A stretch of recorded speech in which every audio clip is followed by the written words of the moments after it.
आखिरकार Xi Jinping को रिझाने चले ट्रंप को रूस ने क्या सलाह दे दी है? शांति चाहते हो तो पाकिस्तान की जगह भारत की मदद लो, ये बात कही है रूस ने। आखिरकार ये सलाह है या धमकी है, ये हम समझेंगे, लेकिन रूस जो अमेरिका को ये बताने की कोशिश कर रहा है उसका मतलब क्या है वो भी आपको बताएंगे। नमस्कार, आप देख रहे हैं न्यूज़ 18 का डिजिटल प्लेटफॉर्म। मैं हूं आपके साथ श्रुति श्रीवास्तव। ईरान और अमेरिका के बीच गहराते युद्ध के संकट को सुलझाने के लिए अमेरिकी राष्ट्रपति डोनाल्ड ट्रंप इन दिनों चीन के दौरे पर हैं और शी जिनपिंग को रिझाने में जुटे हैं। ट्रंप की इस बेचैनी के बीच रूस ने उन्हें एक बड़ी और खरी सलाह दे डाली है। रूसी विदेश मंत्री सरगेई लावरोव ने साफ लफ्जों में कहा है कि अगर ट्रंप वाकई में शांति और इस युद्ध का पक्का समाधान चाहते हैं तो उन्हें पाकिस्तान के भरोसे रहने के बजाय भारत की मदद लेनी चाहिए। उन्होंने इसके पीछे एक सॉलिड रीजन भी दिया है। क्या है रीजन, विस्तार से समझिए। दरअसल पश्चिम एशिया में ट्रंप अपनी एक के बाद एक गलतियों की वजह से ईरान के आगे कमजोर पड़ गए हैं। चारों तरफ से घिरने के बाद वो किसी तरह पीस डील के जरिए इस युद्ध को खत्म करना चाहते हैं, लेकिन यहाँ भी उन्होंने पाकिस्तान को मीडिएटर बनाकर बड़ी चूक कर दी। अपनी साख बचाने के लिए ट्रंप अब चीन की चौखट पर पहुंचे हैं, जिसके बाद रूस ने उन्हें खरी खरी सुनाते हुए सही रास्ता दिखा दिया। रूसी विदेश मंत्री सरगेई लावरोव ने ब्रिक्स के मंच से साफ कह दिया है कि अगर ट्रंप वाकई शांति चाहते हैं तो उन्हें भारत के कूटनीतिक अनुभव और मदद पर भरोसा करना चाहिए।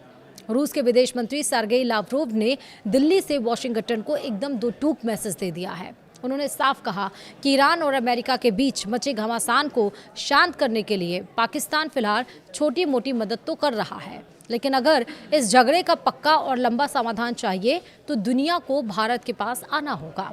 लावरोव का मानना है कि भारत के पास कूटनीति का इतना ज़बरदस्त और पुराना तजुर्बा है कि वो एक मजबूत मध्यस्थ की भूमिका सबसे बेहतर तरीके से निभा सकते हैं।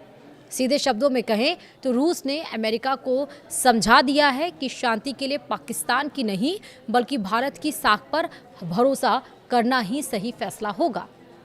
वहीं रूस की ये सलाह उस वक्त आई है जब अमेरिकी राष्ट्रपति डोनाल्ड ट्रंप बीजिंग में शी जिनपिंग के साथ इस मामले पर मत्थापच्ची कर रहे हैं। बता दें कि ईरान वॉर के बीच में ट्रंप चीन दौरे पर पहुंचे। ट्रंप के दौरे के पीछे छुपी हुई रणनीति है। ट्रंप अपने ही देश में हारी हुई जंग को लेकर घिर गए हैं। अमेरिकी लोग महंगाई की मार और ट्रंप की वॉर नीतियों से तंग आ चुके हैं और अब ट्रंप अपने राइवल चीन से एक ऐसी डील चाहते हैं जो उनकी इमेज को सुधार सके। वे चीन को रिझाने की कोशिश कर रहे हैं ताकि ईरान संकट पर कोई बीच का रास्ता निकल सके। वहीं दुनिया को उनकी ये बेचैनी साफ नजर आ रही है। ट्रंप की ये हालत देखकर रूस ने काम की सलाह दे दी है। रूस का ये बयान सीधे तौर पर पाकिस्तान की काबिलियत पर सवाल खड़ा करता है।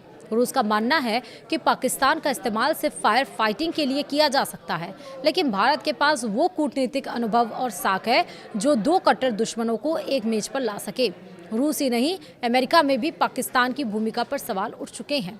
बीते दिनों जब पाकिस्तान ने ईरानी जेट्स को नूर खां एयरबेस पर छुपाया था तब अमेरिका को बड़ा धक्का लगा था, लेकिन अब भी अमेरिका अपनी हरकतों से बाज नहीं आ रहा है। अमेरिका मीडिएटर के रूप में पाकिस्तान को ही चुन रहा है और पाकिस्तान से जब हो गई चूक तो अब वो चीन के चौखट पर जा पड़ा है, लेकिन भारत नहीं आ रहा है। आखिरकार जो डोनाल्ड ट्रंप ये कहते हैं कि भारत, पीएम मोदी मेरे बहुत अच्छे दोस्त हैं, भारत के साथ हम अच्छी डील करेंगे, बहुत अच्छे नेता हैं, तो उस भारत से मदद मांगने में डोनाल्ड ट्रंप आखिर क्यों पीछे हट रहे हैं? उन्हें किस बात की शर्मिंदगी महसूस हो रही है? क्या वाकई ये ट्रंप का एक दिखावा है? वाकई वो नहीं चाहते हैं कि डील, ये वॉर ख़त्म हो? लेकिन एक तरफ ऐसा लगता भी है कि वो चाहते हैं, क्योंकि अमेरिका में ही 44% से ज़्यादा पेट्रोल और डीजल की कीमतें पहुंच चुकी हैं। उतनी ज़्यादा, जहां पर यहाँ पर 3 रुपये बढ़े हैं वहाँ पे 44 पॉइंट समथिंग रुपीज़ पेट्रोल और डीजल की कीमतें हो चुकी हैं। यानी कि जो 70 रुपये प्रति बैरल डॉलर क्रूड ऑयल की कीमत थी वो 100 रुपये से ज़्यादा प्रति बैरल डॉलर हो चुकी है, जिसका असर विश्वव्यापी पर पड़ रहा है। फिलहाल इस वीडियो में इतना ही। नमस्कार।